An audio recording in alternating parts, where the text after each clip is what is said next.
So that is about I will be talking to you about the next part of growth, where this is the competence I will be trying to cover. And remember this, the second part, perform anthropometric measurements, document growth chart and interpret. I will be giving a short overview of that, but actually this is a skill thing which you need to do in practicals. Okay, so whenever you will be posted in pediatrics, or whenever you will be coming to pediatrics clinical classes, then not clinics, not what we are doing in hospital, but you will be having practical classes, right? So when this will start, we can do hand in hand. Otherwise, once you do it, you will remember. Otherwise, you won't remember. Okay. So anthropometry, you know anthropometry, measurement of the human body. Okay. So anthropometry means all the growth parameters what we have, we need to measure now, weight, height, and all those circumference, chest circumference, all this we need to measure. And this is what differentiates us from medicine. Okay, medicine posting you had, right? So medicine में उतना ये देखना नहीं पड़ता है ना किसी का weight, height, what is the BMI, what is the like chest circumference, head circumference. You need not know a lot about that. But in pediatrics, remember, this is one of the main things we always check in every child. Once you get to know this, this anthropometry, if you know, you will be able to diagnose a lot of conditions just by knowing the anthropometry only. Okay. So let us start. What is the definition of growth? We have, I think that has been covered already. So it is the increase in physical size of the body and its parts, such as height, weight, and head circumference over time, and it reflects the nutritional status. Okay. So see, what you see in a child is externally is growth. Okay. So suppose you can see a child growing from a baby to a neonate to an infant to a child, right? So that is growth, whatever you are seeing the child. And what is development? The mental maturity. Yes. So the maturation of functions. So you might not see every time from externally, but development is the overall maturation of function and skills which children acquire throughout their life. Okay. So that is growth and that is development. Development will be dealt in your later class. So this is one very important topic that will be asked in your exams. Differentiate between growth and development. Or this can be asked in your Viva also. Okay, so this is, I told you about the definition of growth. Now let us know how do we measure growth. Okay, so what do you see the picture? What is the name of that thing in the upper corner? Weighing machine. Okay, fine. Weighing machine. So what difference do you see in these two pictures? This is for smaller babies, ना? ये बच्चा उधर खड़ा होगा तो वो तो टूट ही जाएगा ना? So these are for small. So that is called electronic weighing machine. So that we do only for neonates, and later whenever the child grows old, when they can stand on their own, then we need to use the weighing machine. Okay. So practically what I would say, one difficulty we face during practicals is, suppose children won't understand, you want to take the weight, fine, but you want to make the child stand in the weighing machine, but थोड़ी वो सब कुछ समझेगा, इसलिए तो वो बच्चा है ना, वो नहीं खड़ा होगा. What then you will do? Suppose you want to know the weight. How you will know the weight if the child doesn't want to stand in the weighing machine? Some Rough estimate. How? Roughly, how can you calculate? एक बच्चा है तुम्हारे पास, क्या पूरा ऐसे पकड़ के खड़ा करोगे क्या? Tell the mother to take the child in her laps and check the weight, and after that she comes down and she hands over the child to anyone else and she checks her weight. Then you subtract it. Okay. So this is something which you can do practically just to know the weight of the child. So that is what we often face. No child will follow your instructions. So in pediatrics, you need to कुछ जुगाड़ करना है कभी ना कभी. हमेशा ही, कभी ना कभी नहीं. Every time you need to find some alternative, because children, वो बोलते हैं ना, वो एक शायरी है कुछ कुछ वो ही शब्द ही नहीं समझ पाए, अल्फाज क्या समझोगे तुम, ऐसा टाइप का.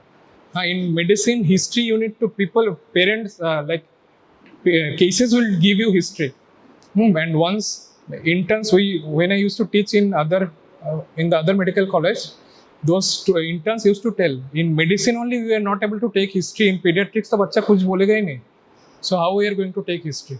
So that is how the art of clinically you see the child and then you come to an interpretation. Okay, so you need to measure it with absolute precision. So how do you do that? And it has to be recorded. That is why we use this electronic weighing machine. That it in a like after decimal also there are 2 points like 1.20 or 4.23 like that. Okay, so that is why we need to be very precise while calculating the weight of the child, and it has to be recorded. Why? The baby is growing in a normal. Very good. So you need to know now why. So suppose you are not recording today. After 3 months, the child comes to you and you check the weight again. If you don't record the earlier measurement, how do you know that the child is growing well or not? Okay. So that is why you need to record it very, very meticulously, and preferably by the same person. We need to check weight. Okay. Only then we will be able to like we won't be doing any bias to that checking of weight. And it has to be calibrated. Always before checking weight, just see the marker is in 0. Okay, sometimes it might be not calibrated. So first you calibrate and then you check the weight. So that is infant weighing scale, and that is electronic weighing machine. The upper one is electronic weighing machine, and this is the weighing scale which we have. Okay, so now how do you measure the growth? Okay. So see, weight is the most sensitive indicator of health and nutrition. And how do you know that it is going fine or not? You need to plot it in a chart. Until unless you plot it in a chart, you don't know whether it is going as per his age or not. Okay, so always you need to plot. So let us know how weight increases from when a child is born to how when he grows up, how the weight increases. Okay, first tell me what is the normal birth weight of a child? Again, pediatrics clinical postings. You have finished pediatric posting. Bolo. So mostly it should be more than 2.5. So around 2.5 to up to 4 we can also consider this as normal birth weight of a baby. Once it is more than 4 kg, then we call it as macrosomia, and less than 2.5 kg we call it as low birth weight. Okay, so so whenever suppose the child is born at a weight of 2.5 kg, okay, remember first 7 to 10 days they start to lose weight. First 10 to 14 days. By day 10 to 14 they regain their weight again. So suppose you see that a baby was born at 2.75 kg. At day 10 they are coming to you. Mother is coming to you with suppose of weight of 2.6, and she is telling, she will definitely be concerned now why her baby's weight is decreasing from 2.7 to 2.6. So you just need to reassure the mother that it's very normal. Up to 10 to 14 days baby loses weight. By day 14 he or she will regain the weight, whatever the birth weight was there. Okay, so in that point you just need to reassure the parent that the baby will be regaining the weight. And after day 14, each day you mostly 20 to 30 gram increases after day 14 each day. Okay, by that you need to calculate what it comes in a month. And remember, it doubles by 5 months. So if a 3 kg baby was born at birth, at 5 months it will be around 6 kg. So remember, it's not some rule that has to be followed. Approximately you need to remember this. By 5 months the weight is doubled. Triples at 1 year. So a 3 kg child will be around 9 kg at 1 year of age. Quadruples at 2 years, 5 times at 3 years, 6 times at 5 years, 7 times at 7 years, and 10 times at 10 years. Okay. So what will be the weight of the child, a 3 kg child at 10 years? 10 times it will be 30 kilograms. 30 kg. Okay. So you need to remember this approx value every time. And what will be the weight at 5 years? Tell me. So at 5 years, it should be, suppose a 3 kg child is there, at 5 years, it would be 18. So remember this, it has to be 6 times at 5 years. Okay, so at 5 years, a 3 kg child will be around 18 kg. But that doesn't mean 17 kg का बच्चा है उसको बहुत कुछ हो गया, ऐसा कुछ नहीं है. एक approx value you need to remember. So that is 18. And this is the formula which you can just write, or you can take a picture of that. I don't mind. You need to know this formula because that will be asked in your practical. That might be asked in your practical exam about how do you calculate the weight. What is the Weeks formula? So for 3 to 12 months, the expected weight in kg is age in months plus 9 by 2. Okay. Like you can remember while calculating the weight. Okay. So suppose that suppose this 12 months old baby. So if you need to calculate the expected weight, so it will be age in months, that is 12 plus 9 by 2. So 12 plus 9 is 21 by 2. So almost 10 kg. So remember that by this formula, if mostly the child at 1 year would be around 10 kg. So this is the Weeks formula that can be asked in your exam. And for 1 to 6 years, the formula is different, and for 7 to 12 years, the formula is different. Okay. Now let us know about the growth charts. I told you, right, that you need to plot in some chart so as to know whether it is growing fine or not. So what color is this? Blue. Blue for boys and girls for pink. Okay. Pink, I put in pink, but it can't be seen. And this is WHO growth chart. Remember, these are preferred for children less than 5 years. Okay. And after 5 years, we have this IAP modified growth charts. IAP means Indian Academy of Pediatrics. So I will tell you why this 5 years, below 5 years, WHO is preferred. This is because, why? Any one of you can answer? Okay, because this was a multi-centered growth reference study, okay, MGRS. So what happened? In 6 countries of all over the world, WHO has selected 6 countries. So there is a mnemonic there. You just check the name of the countries. This is Brazil, Oman, N for is Norway, G is for Ghana, U is for USA, I is for India. So India is also included in this. Okay. So what WHO did is that they collected data from these 6 countries and made a chart. Why? And they made sure that they are collecting the data of exclusively breastfed child and who have developed in a good environment, like the structural environment was proper. Okay, so that is why they were able to make a standardized chart which we followed till 5 years. And after 5 years, what happened? Since there was no such data available, Indian Academy of Pediatrics have made one chart, and you can follow that chart after 5 years. Okay. And we have these growth charts for everything. We have growth charts for weight for age, we have height for age, weight for height, head circumference for age, mid-arm circumference for age, BMI for age.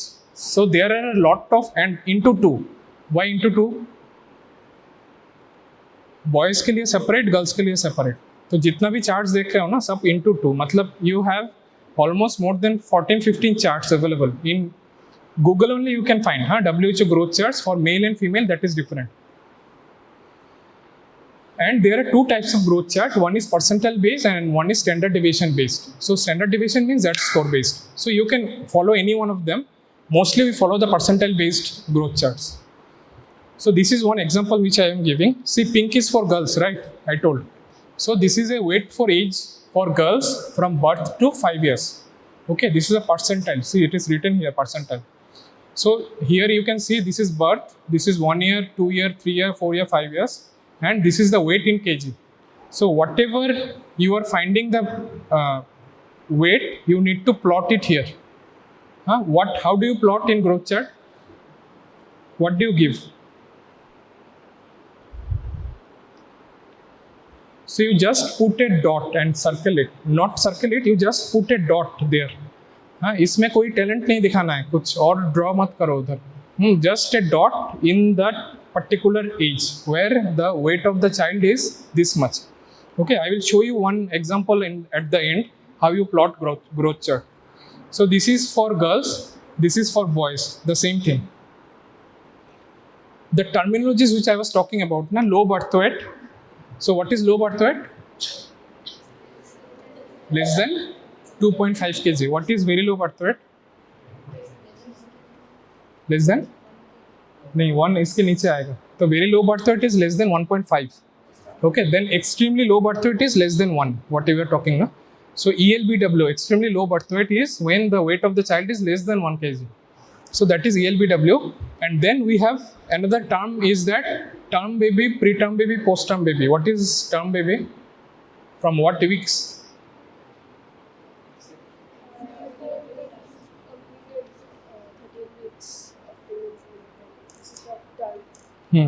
So term generally we again divide term into early term, term and late term. Okay, so 37 to 42 we consider as term. So 37 and 38 is early term, 39, 40 is term, and late term is 41, 42. After that, so before 37 is preterm and after 42 is post-term. Okay, so you remember these terminologies. These are important in pediatrics as well as your gynecology also. So remember this. Next so we talked about weight, right? Next comes length or height. What is the difference between length and height? Sir, height is taken vertically, sir. Always vertically, sir. Length can be decided by any two things, sir. Very good. So tell me, can you modify your thing? When do you take length? When do you take height? क्या लग रहा है कब length करेंगे कब height करेंगे? हाँ, तो एक when baby is delivered, can the baby stand? So you can't check height. So you need to check length. So we say up to 2 years we take the length, and after 2 years we take the height. So that is the difference. Okay. So length for children less than 2 years measured lying down with an infantometer. The instrument is very important. Remember this. Infantometer. And what about height? What is the name of that instrument? Okay. So height is measured with stadiometer. So there are two instruments. One is infantometer, one is stadiometer. Infantometer is for length, stadiometer is for height. So what is the normal pattern?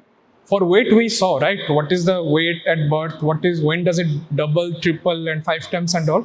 So what about length? What is the birth length of? Very good. So at birth, the normal length is around 50 centimeter. Okay. So it is approx 50 centimeter at birth and increases by 25 centimeter in first year. So at the end of 1 year, the length would be around 75 centimeter. Okay, you add 25. In second year, you add 12. So at the end of 2 years, how much it will be? 62. At the end of 2 years. Just check and see.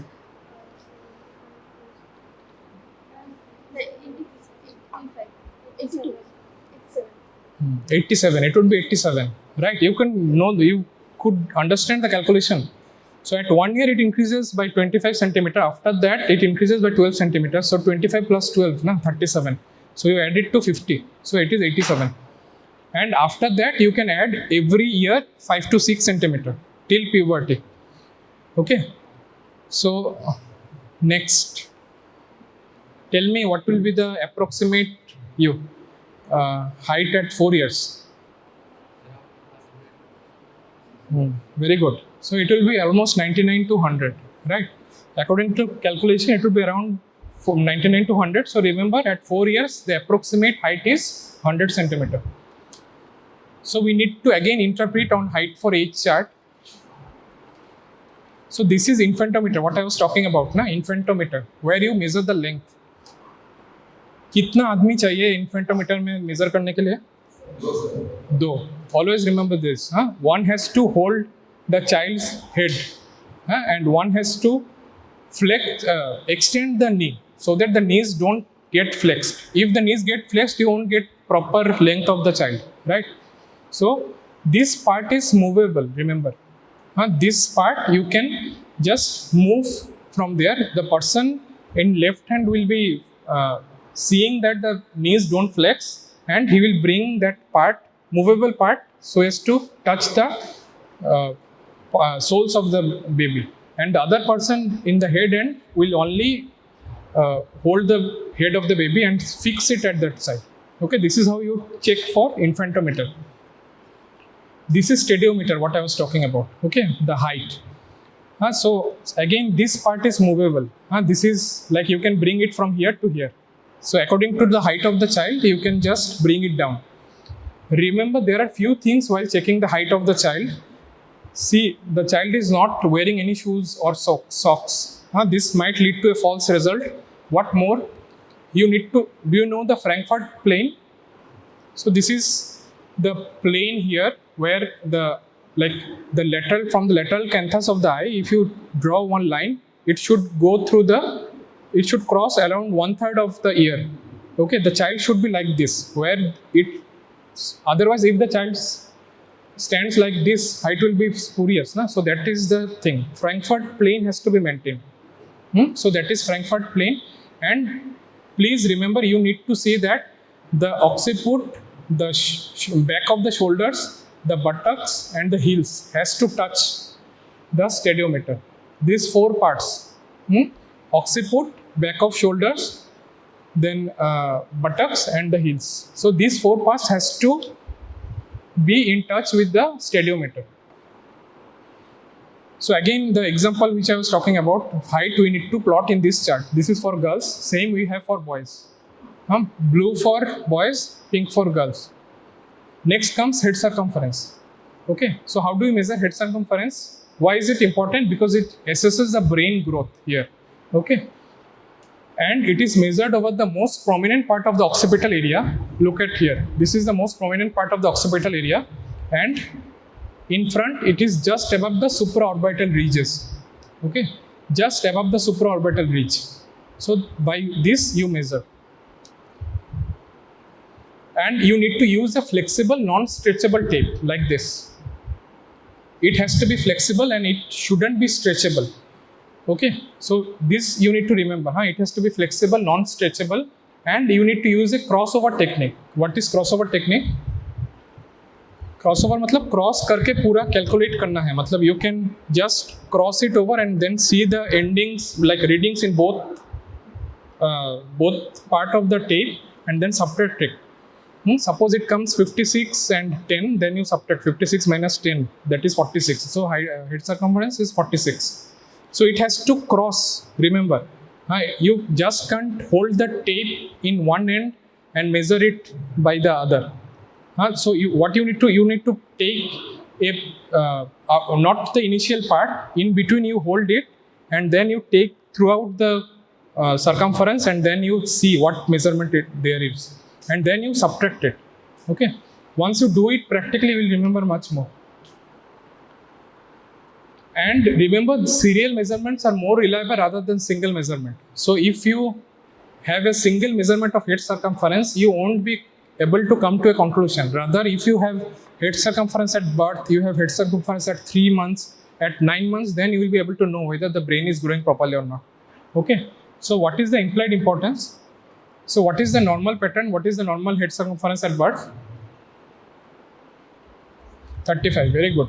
So 35 centimeter at birth, and you should not measure within 24 hours. Why?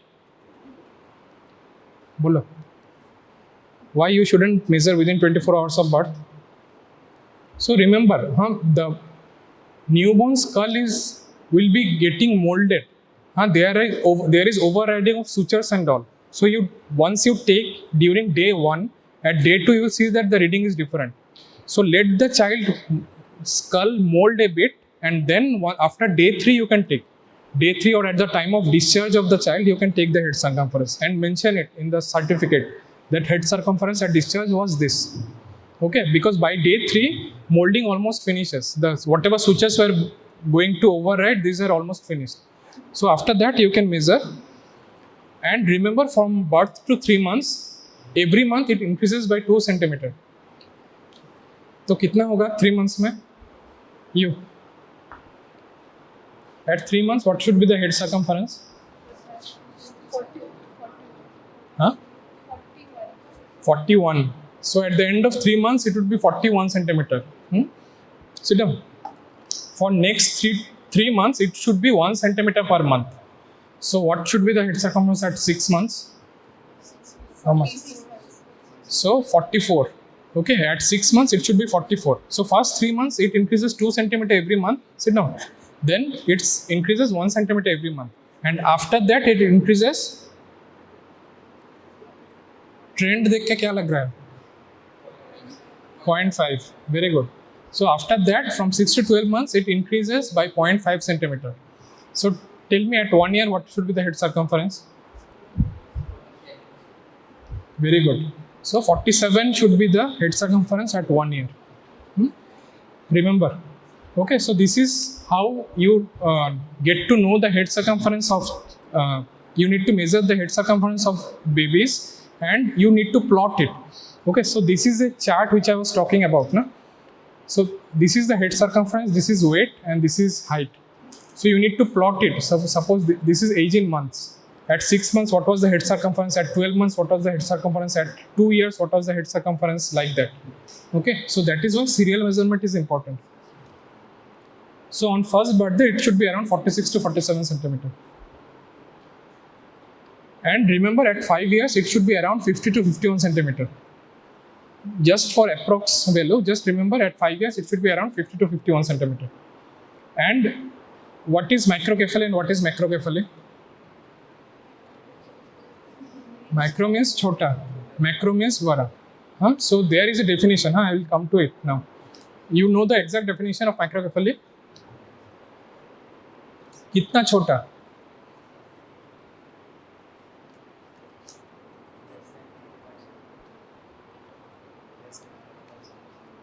No, we don't measure by centimeter. So it has to be measured in percentiles. Okay. So head circumference, if it is more than 3 standard deviation below the mean for age and sex of that child, then you call it as macrocephaly. More than 3 standard deviation नीचे, ठीक है? Don't confuse this. Macrocephaly में more than 2 standard deviation above, macro, and micro is more than 3 standard deviation below. Micro means less ना, 3 standard deviation नीचे होना है, इसके बाद ही तो macrocephaly बोल सकते हो. And for macro, 2 standard deviation ऊपर रहना है, इसके बाद ही तो macrocephaly बोल सकते हो.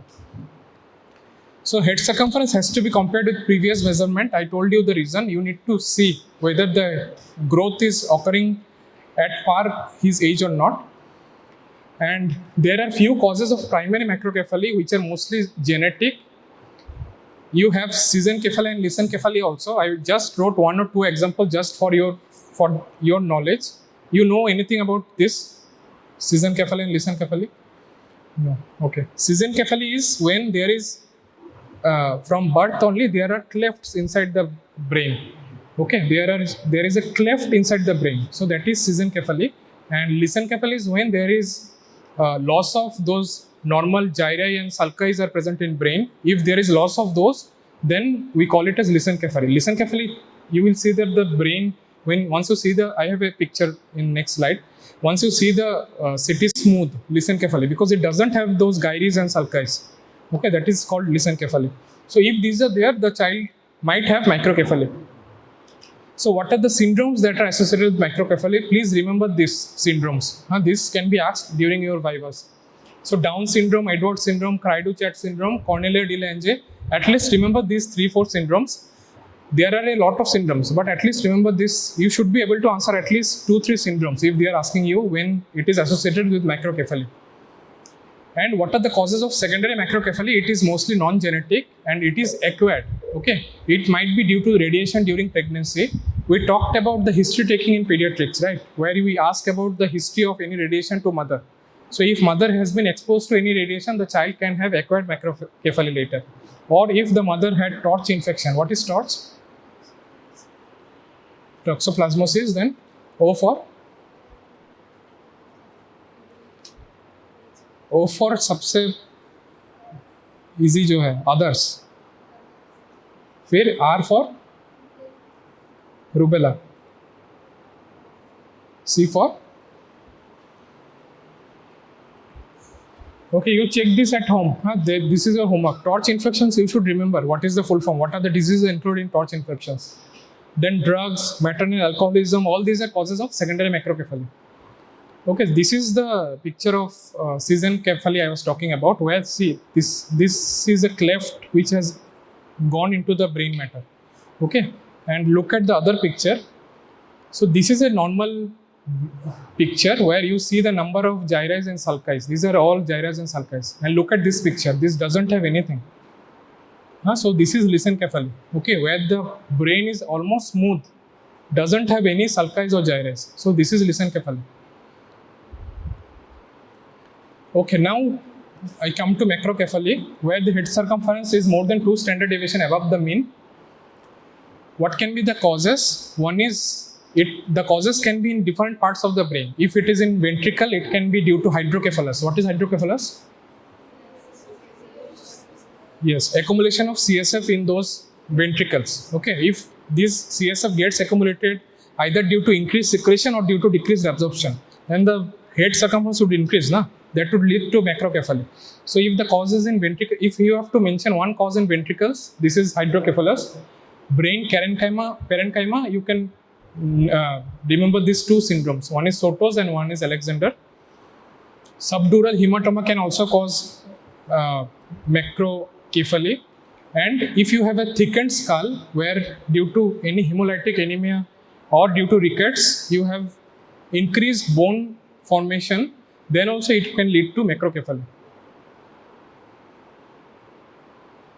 Next comes to mid upper arm circumference. Okay, so where do you measure this? What does the picture show?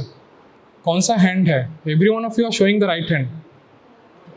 This is left hand. Always remember, you check in left hand. Okay, mid upper arm circumference is always checked in left hand, measured at midpoint between acromion and olecranon. Okay, acromion process and olecranon process in the midpoint of the left hand, left arm. And it is used from 6 months to 5 years to assess acute malnutrition in children. Okay, very important for workers who are going to peripheries and they just need to check this mid upper arm circumference and can interpret whether the child has malnutrition or not. Okay, what is the tape that is used? Shakir's tape. Okay, so that is called Shakir's tape, where this is the tape. This is called Shakir's tape, where you have 3 colors, green, yellow and red. If the circumference comes in green, that means green flag, right? If it's in yellow, then it's a borderline, and if it's in red, that means the child has severe malnutrition. So at that time, they can refer it to you. Whenever health workers are going, they take this Shakir's tape with them and they can go to periphery and just check the arm circumference. Sir, but why left hand side and right hand side? It's a dictum that you measure, where you just there has some dictum which you follow. Okay, for BCG scar, you always look in the left hand only. BCG kabhi right hand mein nahi deta hai. Just for us to remember that if you have to check for BCG scar, you need to check in left arm only. So there is a dictum that is followed. As such, there is no rule that you have to check. It's just no reason why you need to check in left hand. Just for the rule, we check in left hand. And interpretation, we already told, more than 13.5 centimeter is the green part, what I was talking now, that is normal. And in between 11.5 to 13.5 is mild to borderline and moderate. And if it's less than 12.5, sorry, it should be less than 11.5. It's not severe it's not 12.5, it should be 11.5. Now please correct it. It should be less than 11.5. Only then we call it as severe malnutrition.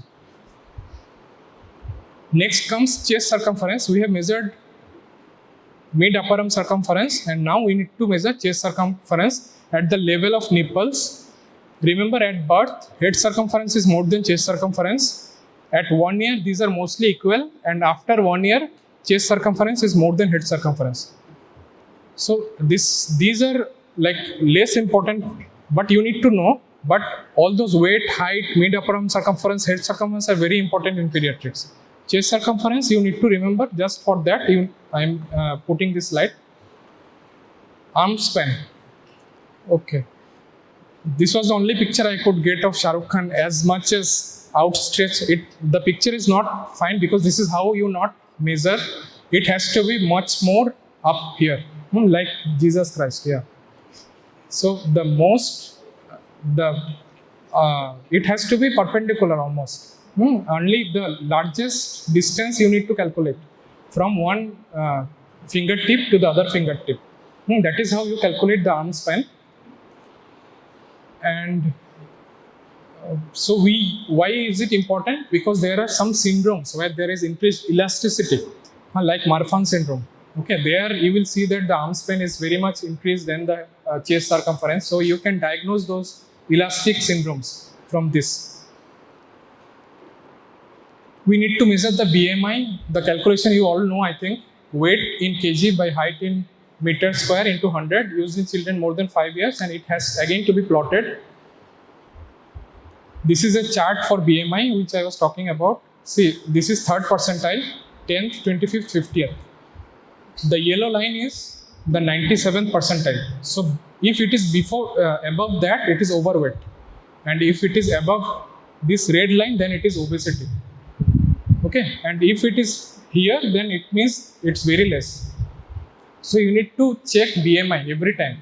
Whenever you cannot interpret weight at a point. You need to check the height also of that child. Only after that you can measure. एक बच्चे का अगर height बड़ा है, weight भी ज़्यादा है, and if you check the weight only, then it will spuriously come as overweight, right? But actually the weight is because of the increased height of the baby. So you need to check always the height also. Only then after calculating BMI you plot this in chart.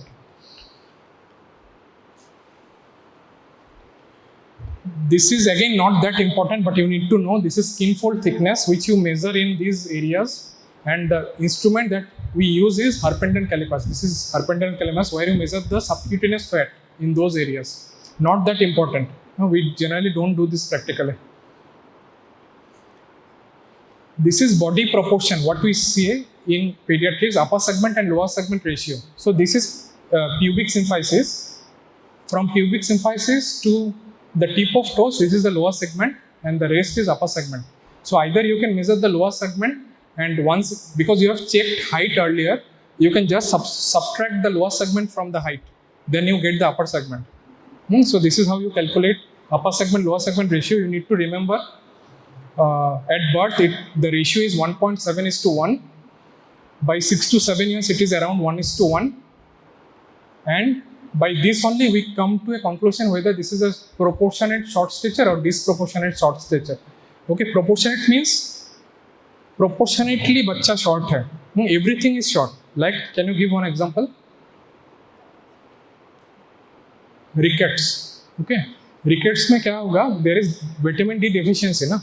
So every bone, like the growing bones are affected. So proportionately the child is short stature. And we have disproportionate short stature also. These are the examples. So either you can have short limbs where there is increased upper segment and lower segment ratio, or you can have short trunk where you have decreased upper segment and lower segment ratio. Can you give one example of this? Short limbs. Short stature है जहाँ पे बच्चे का सिर्फ limbs छोटा है. What is that called? Achondroplasia. Okay, remember you will see dwarfism na. You can check in Google where the limbs go dwarf है क्या? You are pointing to him. He told the correct answer. Okay. So in achondroplasia, what happens? The limbs are much smaller than the whole trunk. So that is why it's very important to differentiate between the upper segment and lower segment. And can you give one example of this short trunk? So one example of this short trunk is mucopolysaccharidosis. Okay, remember one example in each. Short limbs is achondroplasia, short trunk is mucopolysaccharidosis. Please understand the percentiles what I was talking about. If a child is at, suppose a 8-year-old boy has height 120 centimeter and you plot it and you get it at 10th percentile, that means 10% of boys aged 8 years in the reference population are shorter and 90% are taller. Okay, 10% में है मतलब 10% बच्चे उसके नीचे height है, 90% are has much more height than him. So that is how you understand what is the percentile. So see how I was talking about you how we plot growth charts. No? So this is how you plot growth chart. This is the weight and this is the height. Just put dot marks like this, and it has to be serial. So this is a normal growth where the child is attaining weight properly as well as the child is attaining height properly. Suppose in this child only, I have already written the diagnosis, but you see that the weight is keeping on increasing and the height is getting on decreasing. So once you plot this chart, you will see this type of chart. Then you can suspect that something is wrong in that child. Okay, then this is a classical feature of hypothyroidism, where the child has short stature and the child starts gaining weight. So if the child starts gaining weight, you will get this type of picture. And if the child starts not if the child has short stature, then you see that the child is not gaining weight height according to his age. So this is the importance of growth charts. If you keep plotting, you will be able to diagnose cases like this here. Okay. Last two slides. Find the error in this. Very good. So it's a girl, so it has to be pink. Okay, इतना details में नहीं जाना है, पहले ही बोला था ना, blue for boys, pink for girl. It has to be in a pink chart. Now, what is the error? It should be dot. It shouldn't be anything fancy. It should be plain dot, nothing else. Okay, this is how you plot growth charts. You could get some idea about how to plot growth charts and all. I didn't go into details because that few part will be covered when you will be in practicals, and like the basics you should know for everything. Like this growth chart, these basics you should know. This how to plot weight, how to plot height, what is the approximate weight gain and height gain in these children. Only then you will be able to differentiate. Okay, so pediatrics is very different. It looks, as I said, it looks easy, but once you start examining the children and all, you need to be very careful and you need to have a lot of patience. Only after that you will be able to come to a conclusion. Those who were in pediatrics posting might be, you have seen few cases at least, where we get to see a lot of varieties, but at the same time to elicit history and examine the child, because the child will not cooperate with you. Child mostly will not cooperate with you, and that will be during your exams also. So at that time, what you do and when you do, so these are things you should learn in pediatrics. Okay. Any doubts you have? Any doubts, or else it's fine. We'll close. Okay, thank you.